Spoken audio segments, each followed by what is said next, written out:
Welcome, I'm Darren, and I'll be your guide today as I look at the 1994-95 Pinnacle hockey set.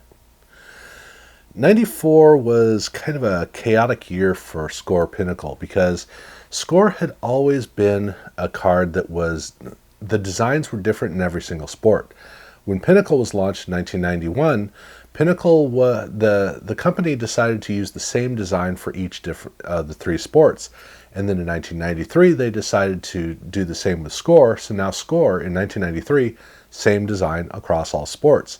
Even when they launched Select in 1993, they also used the same design across both sports, although they used different border colors in that case. Then for whatever reason in 1994, they decided, screw that, we're going to throw everything to the wind, and every single card design in each sport was different. Score had different designs, Pinnacle had different designs, Select had different designs, even Sportflix was launched with different designs. So that meant that all of the different sets had the ability, especially in the case of Pinnacle, had the ability to reflect the sport specifically that the design was meant to showcase. And that created a unique opportunity over in hockey. So in the case of hockey, this was a cool year. 1994 was a cool year regarding the Olympics because prior to 1994, every single Olympics had both the summer and the winter games occurring at the same time, or not the same time, but the same year.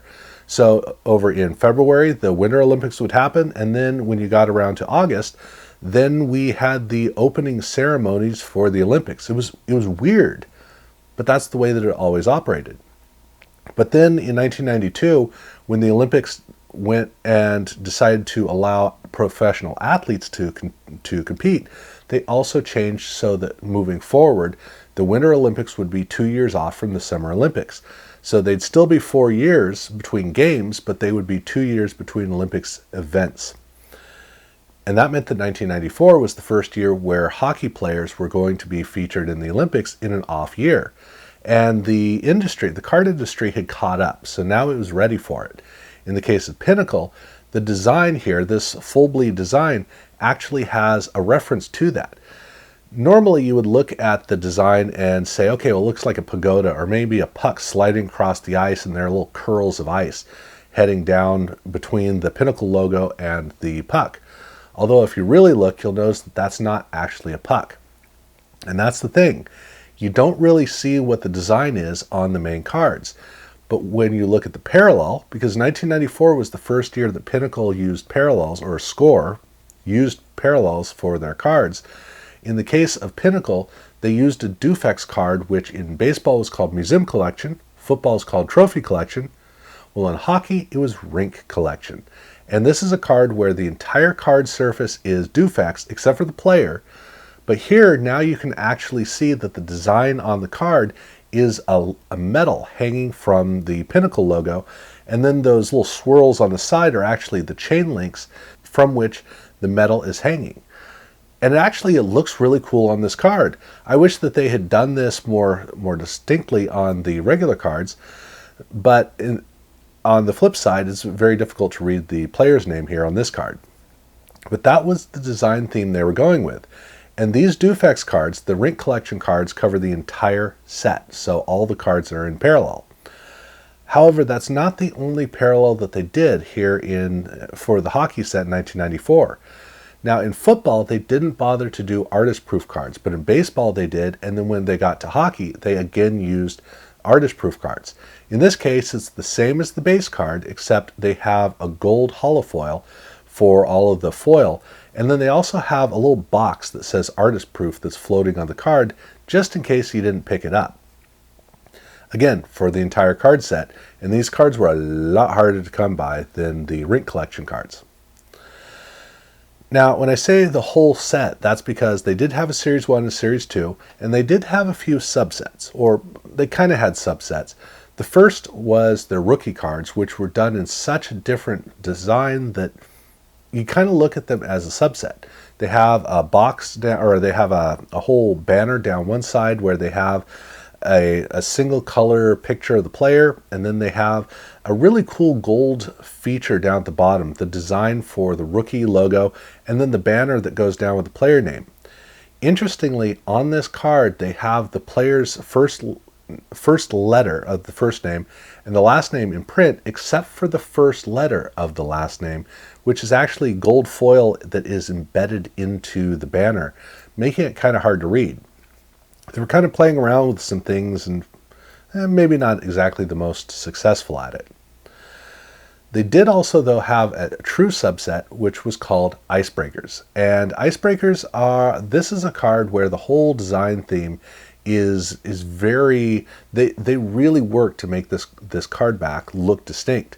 They have like a rink down at the bottom, which looks kind of like an outdoor rink.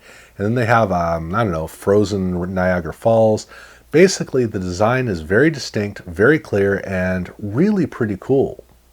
And then they did a set for the World Juniors Championship, something that Upper Deck liked to do. Pinnacle got into the mix here with these cards, where they have a very strong national theme for the card, and then they have a gold foil logo or rainbow logo, whatever. They have the logo with a globe on it that's actually kind of cool. But the cards certainly don't fit with the set in terms of they look more like inserts, but they are a subset in the set. And then I do have to note about the checklists. Now, in 1994, Pinnacle was doing checklists where they had one conference and then they had players from the other conference for a scattered array of players. It was weird, whether it was AFC and NFC or AL and NL. It was strange to have only half of the league show up on one checklist and the other half of the league show up on the other checklist. At least here, they broke it down by team. So these are useful checklists, and I don't know why they only did it here in hockey, but at least they did it somewhere. I like these checklists, and it gives team collectors an additional card to collect because it does have the team logo on it. And that's the set. Although I do have to note about a couple of things. Number one, sometimes collectors would pull out of a pack a redemption card for a rink collection card. Whether the contracts were kind of late or the complexity of certain cards was a little bit more challenging, I don't know the reason why, but some of the cards in the card set, the rink collection cards were done by redemption cards with some very elaborate and cool looking redemption cards. Series 1 has a horizontal design for it with a swirl, and then for Series 2 they have a whole nother design where they have a vertical card and they have a bronze finish for the card back. And so they have two totally distinct designs, which allows collectors to actually get one or the other, or all of these cards do feature card numbers. They're dedicated to a specific card number, so they're also collectible in terms of getting all of the different redemption cards. And like in the case of this one, this was redeemed for a Peter Forsberg card, which means it's technically a Peter Forsberg card as well. They also, though, did do 2 SP cards, and they were for the MVPs of, basically there were 2 MVPs. Anybody collecting Canadian packs, the 1 per case card of Pavel Bure could be pulled out of packs. This is a card with Dufex just around the outside because the player takes up so much of the card. But the effect looks really cool, what little effect you get to see. Now for collectors in the US, they got Dominik Hasek instead of Pavel Bure. Same odds, but you had one for Canadian collectors and the other for US collectors. And then there is one other card I have to mention, which is actually not even available in packs. It is a promo card for a card called At the Pinnacle. They didn't bother to make these cards. They just made the one promo card, just this one player, 10,000 copies of it, so you see them all over the place. And the card really uses a lot of impressive Dufex. It's dominated by the Dufex. Looks really cool. But again, it's a standalone card for a card set that never happened, and I'm curious about what they had in mind for where they wanted to go with this card. But it's not a typical sample or promo card. It is its own distinct card that you may run into at some point, so I thought that I would bring it up. And now we get to move on to the inserts. Now, the first 2 inserts are pretty straightforward. Boomers is just a straightforward lead image that has almost no design to it. It has some colorful text for boomers down in the corner, And that's about it. So basically, this is a card that does nothing more than just give you another card of a player. Goaltenders is very similar. It is a card that has a little bit more design to it because there's some gold foil on it that has more of an elaborate quality to it. It's still just a full bleed image of a player, so it's just another card of a player. But these two inserts were the first two to show up, and then we move on to the two that are the most distinct, which is the first one is Gamers. This is a card that is solid Dufex on the front. And they have a big logo for the team in the middle, but no detail. It's just the silver inside of it, which makes it an unadorned, very, very basic card. But then on the outside of that, you have the team color with a fan of Dufex. That is the effect that really makes the card come to life. Regardless, these cards they do a phenomenal job of really showcasing the satiny finish that Dufex provides. But if you want a more complex design, then you move over to masks, and masks is a great tradition that Pinnacle had in hockey. In 1994, this is the design they went with, which is a very up front and forward shot of the mask, or image of the mask, with all of the intricacy of the Dufex laced in to really capture all the detail work of the card. These are really, really cool cards, and they're also quite popular, so you kind of got to compete in order to get one of these cards. Then they have a very basic card called Northern Lights. And Northern Lights is, well, there's not a lot to it. Basically, half of the card, a little over half of the card, is designed to an Aurora Borealis type of a theme. And then they have the player kind of shoved over on the other side. It's a nice card. It's very distinct. But it definitely looks like an insert card, which is good because it is an insert card. Then they have their rookie team cards, or rookie team Pinnacle cards. These are cards where they have two fronts. So they have a player on the front, and then on the back they have a whole nother player. Each one of these cards has a mirror chrome finish on one side and a print finish on the other.